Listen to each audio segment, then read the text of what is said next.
Well, hello friends. In this video, I will be discussing regarding Kruskal coordinates.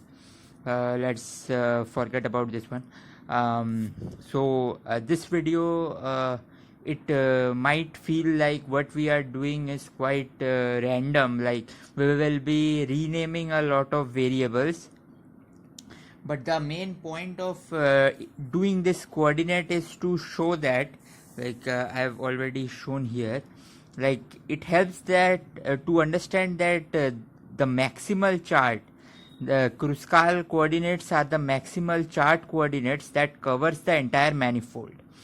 It removes the singularity at r equal to 2m and hence shows that this singularity is just a coordinate artifact. It also helps in better understanding what the entire space-time manifold in chart bases, in these bases, looks like. And the basic fact is that we will be trying to get a metric which have a essence of the Minkowski line element. That's in this video I will be taking the signature to be negative plus plus plus. I took the opposite for last videos, but anyway that won't matter much. So so it also helps us getting the facts like there are another universe or wormholes, or the fact of the Einstein-Rosen bridge, and the fact like you have those black holes and white holes. We will see why they are, what they are mathematically based on this metric. This is the Schwarzschild metric. So let's see. So the first point is that, as you remember in my previous video on Eddington-Finkelstein coordinates, we saw that the null geodesics in this chart, in the Schwarzschild chart, is just this and this. This is the outgoing one, this is the ingoing one. And then we saw that the Eddington-Finkelstein coordinates converts one of them into line, into a straight line, whereas the other one gets badly converted. I mean, it just gets scaled up here, and the pattern essentially remains the same. So we will try to use these two. Motivated by the Eddington-Finkelstein coordinate, we will use these two as our starting variables. So you see, when you have this and you put t minus, you will just get a factor of plus 2m ln 2m plus some constant, which overall for the mass of the system is a constant. And then you have, if you put here t plus, you will again get a constant. So this is the essential motivation to start using these coordinates. So let's see. So u and v have been described like this. The first step is to write du and dv. So just differentiate. So this gives us this. So you will get dt, you will get dr plus 2m. You will differentiate this with respect to r and get a dr and club it with this one. Similarly for this one. I hope this is, so you can see 1 over 2m, this gives us this factor. And when you add 1 to r, you have to add plus 1. So this gives this line. And now you multiply these two, you will see, so this square minus this square will bring us here. And now you can take out a minus 1, this gives us this. So this line element that you see here is the Schwarzschild line element with these two coordinates as 0. So I hope that is clear, because you can you can write the Lagrangian, that's just g v gamma, and then you can plug in your coordinates to get the line element, which will just be t dot square minus r dot square, theta dot square, phi dot square. So in the similar fashion, the line element is just minus this times dt minus this times the dt minus this time dt square and minus 1 over 2m dr square. So this brings us to this step. Now the point is, now we again redefine our variables. So we had u and v, we go to u prime v prime. So we are doing this because we still don't have the line element in a proper form. We have du dv, but we want some du prime whole square minus dv prime square, something like that form. So this is our first start towards that. So du prime gives us this. I just differentiated this with respect to your, so d, I took the differentiation here, and here also I took the differentiation. So this brings us now here. So yeah, I have written that the manipulations are done so as the line element can be brought in the Minkowski line element form, and these can be done for pseudo-Riemannian manifolds with plus minus minus minus signature, and the process is called conformal mapping.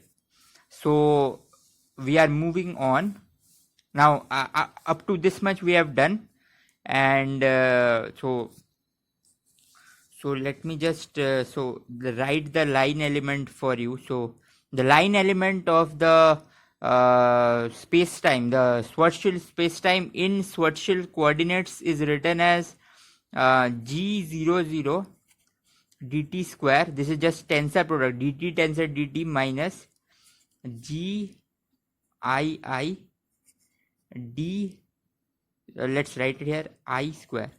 So where I is r, theta and phi, the diagonal terms. But I am taking d theta equal to d phi equal to 0. That means there is no variation in them. They are constant. So that is equivalent to saying that theta dot is 0. Where theta or phi dot is differentiating this with respect to lambda, which is a parameter that goes from real space to the manifold.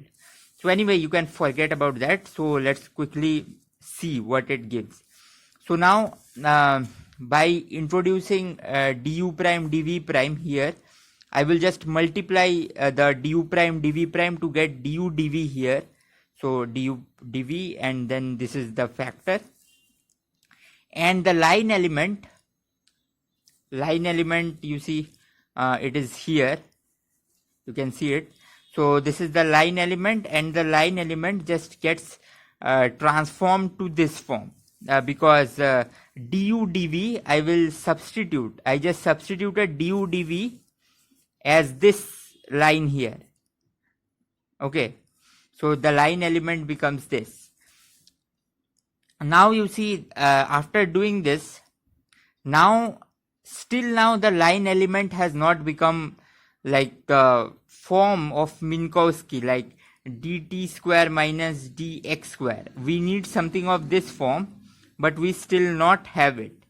So we again rename our variables. So in the next page I will show that this will be one variable, this will be one variable, and these will be called the tortoise coordinates. So so this plus this by 2 is t by definition. So u plus v by 2 is t. You can see it gets cancelled out, and u minus v by 2 is this. And then from this here, I just take r here, I divide by 2m, and then I take the exponential, and then I multiply by 2m by r, which will cancel here, and I will get 1 minus 2m by r. So this is the right side, this is the left side. You can do this calculation. So this is really from here to here, from this line to this line. Now I have got 1 minus 2m by r here. I will just substitute this here to write the line element. Because I have here u minus v by 4m, it will cancel with v minus u by 4m. And then I will just have these things left, along with a factor of e power minus r over 2m. So Well, okay.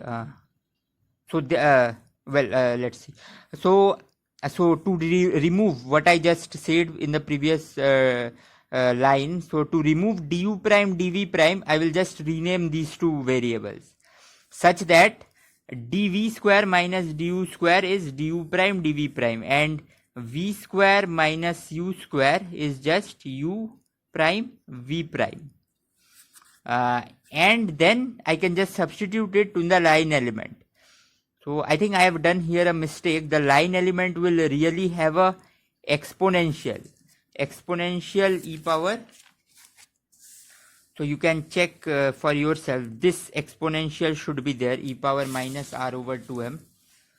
So e power minus r over 2m. But at this point you can see that the line element really have the Minkowski form here with some things attached to its side, but that's just you can bring the metric to the Minkowski form along with a additional scalar multiplied in the form. So up till this, now we will just try to find the null geodesics, because these are the paths where the light ray will travel over the manifold.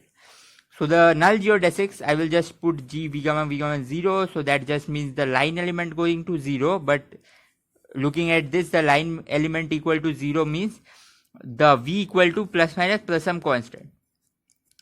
So now everything is very easy. Now in the chart of VU chart, so I will show that. So VU chart, all the null geodesics have become straight lines with different intercepts from this cloud here. That's the first thing that we will see. The second thing is really from E we are getting this. You can check. I just showed it in the last line of the previous page. From E we get this, and then from F, that is from here, I showed here v square minus u square is v prime u prime. So this is v prime u prime. So this gives us v prime u prime can be written in u minus v by 4m form, the way they were defined in terms of u and v. So from this and from this we can write this. But now something very important has happened in this cloud here. We can see that if r is a constant term, these are the hyperbolas. You can see, right? If r, so first let's see. So if r is 0, we will get this hyperbola. Okay, and if r is not 0, if they are terms like here, you can see. So I can bring this r by 2m 1 minus r by 2m down. I can write this equation, and this is just an equation of hyperbola. So this equation here. So this will prove to be very important, but let's not look at it right now. So you see, so at r equal to 0, I am getting two hyperbolas. So I have this figure here. So at r equal to 0, I will get hyperbolas of this form, which is v equal to plus under root u square plus 1, and this is v equal to minus under root u square plus 1. Now after that, where I was, so this cloud is that. Now at r equal to 2m, this side becomes 0, and I am getting these two lines. These are again the null geodesic lines, but special null geodesic lines that pass through the origin. And now this can be related with time axis that we had in the Schwarzschild metric by using this small expansion. So ln u plus v, ln divided by u minus v, but as u and v are defined in u prime v prime terms, so this gives us there, and u prime v prime are defined in terms of u and v brings us here, and they are defined in terms of t, so this brings us here. So this really means that if u tends to v, the lower part blows off, okay, and t tends to infinity. If u tends to minus v, the upper part blows off, and that means the t tends to minus infinity. You can think of it from the fact that how a logarithm function looks like. Okay, so one blow up is that ln of what is going inside the argument goes to plus infinity, gives t infinity. One is ln going to 0, giving t minus infinity. So these are the lines here. So you see, so these two lines from this cloud here. I get these two lines, and using this I can label which line is t tending plus infinity and which line is t tending minus infinity. So these are those these black lines here, and these are the hyperbolas that I got. So these hyperbolas are real singularity. There is nothing beyond them. These hyperbolas, you can see here. So if you put r equal to 0, you are getting two hyperbolas here. So these are those hyperbolas. So I have written here r equal to 2m, but actually in r equal to 2m, I have the lines. So this r equal to 2m is for these lines here, the straight lines, and this hyperbola is for r equal to 0. And there is nothing past this in hyperbolas in this space. There is nothing. So that's why this part, this upper hyperbola, this part will be called as black hole, and this lower part will be called as white hole.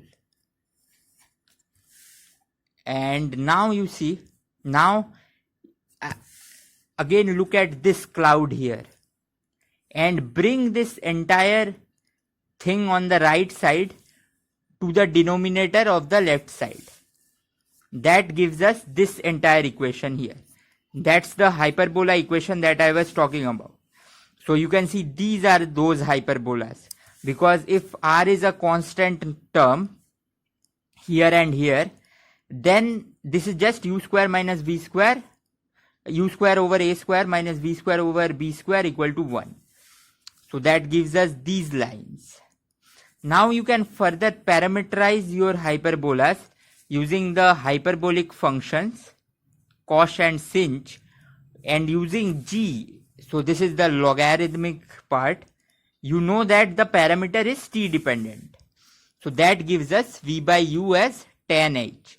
And now you see if you put t equal to minus infinity, you are getting this axis, and t increases the intercept. As long as t is less than 0, tan is negative, and the intercept goes like, so it's a negative slope, and suddenly then it becomes positive. And hence this is the order in which time is increasing. Along the increasing axis of v, the time is increasing, and hence v is time-like and u is space-like. So this really brings us to the understanding of the image. For better understanding, you can see that these black lines that you are seeing here are the lines of the geodesics. So a geodesics, so you can see this image. So these are one hyperbola. So this is some other universe 2. This is our universe 1. And a light ray that will be traveling along a straight path here. So like this. So let me just use a different color. You can see this red color. So this will be a straight light ray. It will directly hit the black hole. This will directly hit the black hole, and while hitting the black hole for a small duration, you can see that there is an entire another universe. But then you will just hit on the singularity of black hole. Whereas from white holes, you will see the light rays as originating and going to the other universe. Similarly, you will have light rays like this. So it will be like this because the cones are aligned in the upper half. So you will get something of this form. They are hitting at this black hole and it's originating from here. So this arrangement really shows that there is no exchange of universe between the two universes, and this central junction here, you see this entire thing. So this entire thing here is actually the Einstein-Rosen bridge. You can read the proper metric of Einstein-Rosen bridge. And one more thing I have drawn here is the fact that all the light cones in this space, because light is now always in this form, always straight line form, all the light cones are now oriented in straight manner. Everywhere over the entire chart, the light cones are all standing upright. Here also the light cone is standing upright. There is no flipping of light cone, and this is the entire picture. So you have universe 1, you have black hole, you have universe 2, you have white hole, you have the junction, you have these light rays, and you have these hyperbolas, and these are the lines where time is constant, and these are the lines where the radius is, the r is constant. So that's all for this video. I hope it helped in understanding what's the importance of Kruskal coordinate is.